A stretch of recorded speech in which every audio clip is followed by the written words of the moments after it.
Everyone, I'm Dr. Brad Gandolfi. And I'm Dr. Brian Bassiri-Tehrani. We are Hudson Plastic Surgery. We operate out of New York and New Jersey, and today we're talking about lipomas.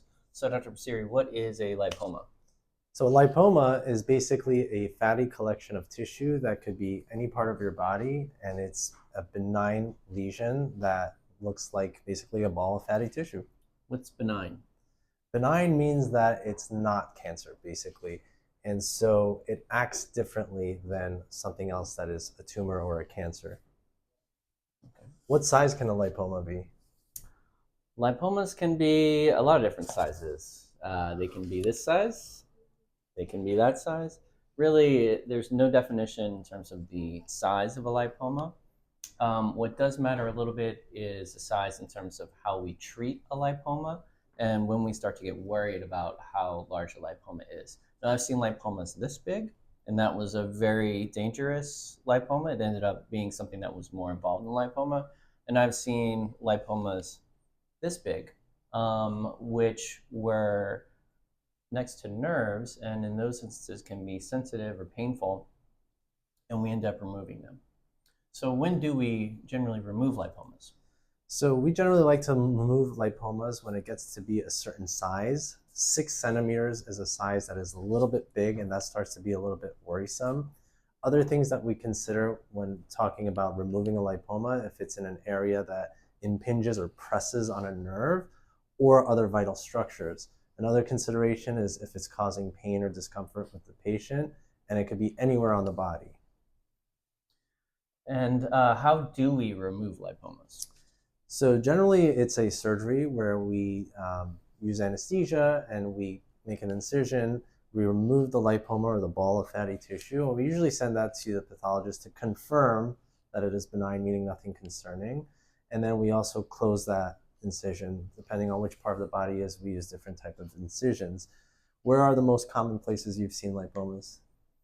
I would say, lipomas are just sort of related to fat and where you have most of your fat. So most people store fat in their trunk. So most people's lipomas end up on their trunk, which means on their stomach, on their back. But I've seen them in the arms, legs, hands, forehead, back of the neck. They can be anywhere that you have fat, which is literally anywhere on the body. So, what kind of doctors treat lipomas? It's a good question. General surgeons, plastic surgeons, and anyone who has any experience with surgeries like with tumors or masses or things like that. Have you ever removed the lipoma with liposuction? I have removed the lipoma with liposuction. It can be a little tricky. So there are a lot of different types of lipomas. Some of them are very firm and hard. Some of them are more soft. Liposuction is basically a hollow tube with suction connected to it that we use to almost vacuum out fat. Now, if a lipoma is relatively soft and what we call loculated, meaning like open, then it may be able to be removed by liposuction techniques. For lipomas that are very firm, then they generally don't come out all the way with a liposuction technique. But that is one of the reasons why you might want to consider going to a plastic surgeon instead of going to some other type of surgeon to remove your lipoma. When we talk about liposuction versus standard lipoma removal, one thing that we have to think about is that when we surgically remove a lipoma, I can almost guarantee that the entirety of that mass is going to be removed. And when I remove the entirety of a mass, then the ability for that thing to recur, to come back, is pretty minimal. Whereas with liposuction, we're almost definitely leaving some of that mass behind. And so you should see a slightly increased risk of recurrence, meaning another lipoma forming after removal with liposuction. Another super common question I get asked is, just because I have one lipoma, does that mean that I'm prone to getting more lipomas in the future? It's a possibility. You can have a lipoma in one part of your body and notice that you have another collection of fatty tissue or lipoma on another part of your body. Might be a different size. The other important thing to think about is the rate of growth. One side might grow faster than the other side, and like I mentioned earlier, that might be a good indication to maybe have that checked out, maybe even have it removed. I think one question a lot of people always have is, does my insurance cover it?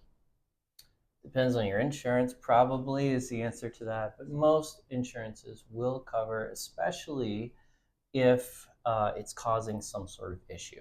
So again, like Dr. Bassiri said, anytime they're over 6 centimeters or within the muscle or deep, then there is an increased risk of that lipoma having characteristics that aren't normal and could be aggressive in nature. And that's one reason to remove it. For smaller than 6 centimeter lipomas, if you have a symptom associated with that mass that's causing you pain or irritation, then likely that meets the criteria for what we call medical necessity, meaning like there's a reason that we need to remove this lipoma, and that's how we approach it with insurances. Let's see, what else did we talk about? One other thing. So, sort of how I mentioned in terms of the number of lipomas, I think that most of the people that come in with a lipoma generally have one or two, but there are certain people that come into the office with potentially 20 or 30 lipomas. Um, and in that instance, we will generally talk about the goals. And so, yeah, if there's a large one, if there's something that's really painful, then we're going to want to remove it. But there's oftentimes that people come in with lipomas that I will say, let's just watch this. If it's not bothering you too much, let's watch it. Let's see how it's behaving and let it be. Because if you have 30 or more lipomas, then it doesn't really make sense to remove them all at once. But there might be a couple of them that you want remove because they're painful or bothersome. What causes it? um, that's a good question that I don't know the answer to. I think there Yeah, I is don't think some anybody knows. genetic predisposition to some lipomas. But yeah, I don't think that we know as a scientific community exactly what causes these lipomas. Is it hereditary? For example, if your mom and dad has some lipomas or are prone to it, are you at a higher risk of getting it? There's some correlation, but not a very strong correlation. There's no gene associated that I'm aware of. All right. I think that's pretty much it. Yeah. All right. So if you have a lipoma that you want to get addressed, and you do live in New York and New Jersey, or you want to come by, we do have people that fly in. We do see a lot of these things. Insurance does generally cover a plastic surgeon to remove your soft tissue and skin issues, and plastic surgeons are really good at that. So again, my name is Dr. Brad Gandolfi. Dr. Brian Bassiri-Tehrani. Thanks for listening to our lipoma talk.